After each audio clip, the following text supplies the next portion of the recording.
ಬಾಲರೇಖೆ 4, ಪುಸ್ತಕ ಪರಿಚಯ 48, ತಿಂಗಳ ವಿಶೇಷ ತಾಯಿಯನ್ನು ಕುರಿತ ಸಾಹಿತ್ಯ. ಪುಸ್ತಕದ ಹೆಸರು ಮೂರನೇ ಕಿವಿ. ಲೇಖಕರು ರವೀಂದ್ರ ಭಟ್ಟ. ಅಭಿಪ್ರಾಯ ಪಲ್ಲವಿ ಎಂಆರ್ ಮತ್ತು ಓದುತ್ತಿರುವವರು ಶಿಲ್ಪಾ ಮಲ್ಲೇಶ್.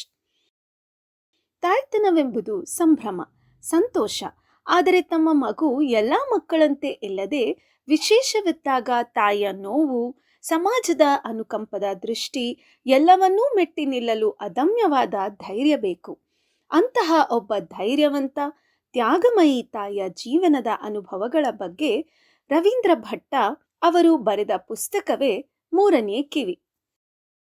ಮುನ್ನುಡಿಯಲ್ಲಿ ನಾ ರತ್ನ ಅವರು ಹೇಳುವಂತೆ ತಮ್ಮ ಮಗುವಿಗೆ ಕಿವುಡು ಎಂದು ತಿಳಿದಾಗ ಅನುಭವಿಸುವ ದಿಗ್ಭ್ರಮೆ, ಆತಂಕ, ಅದನ್ನು ಹೇಗಾದರೂ ಪರಿಹರಿಸಲೇಬೇಕೆಂಬ ಛಲ, ಸತತ ಪ್ರಯತ್ನದಲ್ಲಿ ಅನುಭವಿಸಿದ ತೊಡಕುಗಳು, ಅದನ್ನು ನಿವಾರಿಸಲು ಕಂಡುಕೊಂಡ ಮಾರ್ಗಗಳು, ಮಗನೊಡನೆ ತಾವೂ ಕಲಿತ ಪಾಠಗಳನ್ನು, ತಮ್ಮೆಲ್ಲ ಆನಂದದ ಕ್ಷಣಗಳನ್ನು ಲೇಖಕರು ಕಣ್ಣಿಗೆ ಕಟ್ಟುವಂತೆ ಮನಮುಟ್ಟುವ ಹಾಗೆ ವಿವರಿಸುತ್ತಾರೆ.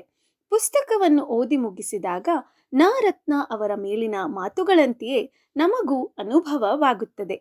ಮಗುವಿಗೆ ಕಿವಿ ಕೇಳಿಸದಿರುವ ಕಾರಣ ಕಿರುಚುವುದನ್ನು ಕಲಿಸಬೇಕಿತ್ತು ಎನ್ನುವ ಲೇಖಕರು ತಮ್ಮ ಮಗನು ಮೊದಲ ಬಾರಿ ಅಪ್ಪ ಅಂದಾಗ ಆದ ಸಂತೋಷವನ್ನು, ಸಂಬಂಧಗಳನ್ನು ಅವನಿಗೆ ವಿವರಿಸುವ ಬಗೆಯನ್ನು, ಅವನಿಗೇ ಹಣವನ್ನು ಕೊಟ್ಟು ಅಂಗಡಿಯಲ್ಲಿ ವ್ಯವಹರಿಸುವಂತೆ ಕಲಿಸುವುದನ್ನು, ಭಾಷೆ ಮಾತ್ರವಲ್ಲದೆ ಬೇಸರ, ಅವಮಾನ, ಹಠ ಮುಂತಾದ ಭಾವನೆಗಳನ್ನು ಕಲಿಸಿದ್ದು, ದಿನನಿತ್ಯ ಚಟುವಟಿಕೆಗಳಿಂದಲೇ ಲೆಕ್ಕ ಕಲಿಸಿದ್ದು, ಹೀಗೆ ಎಲ್ಲವನ್ನೂ ಲೇಖಕರು ಮನ ಮುಟ್ಟುವಂತೆ ಬರೆದಿದ್ದಾರೆ.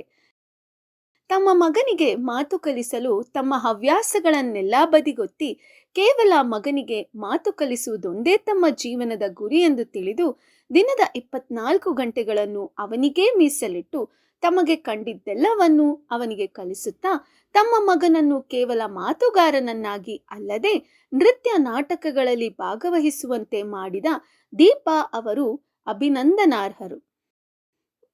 ವಜ್ರಾದಪಿ ಕಠೋರಾಣಿ ಮೃದೂನಿ ಕುಸುಮಾದಪಿ ಎನ್ನುವಂತೆ ತಾಯಿಯ ಮನಸ್ಸು ಹೂವಿನಂತೆ ಮೃದುವಿದ್ದರೂ ತನ್ನ ಮಗುವಿಗೋಸ್ಕರ ವಜ್ರದಷ್ಟು ಕಠಿಣವೂ ಆಗಿ ತಾನೂ ಅಂದುಗೊಂಡಿದ್ದನ್ನು ಸಾಧಿಸಬಲ್ಲಳು ಎಂಬುದಕ್ಕೆ ಮೂರನೇ ಕಿವಿ ಪುಸ್ತಕವೇ ಸಾಕ್ಷಿ.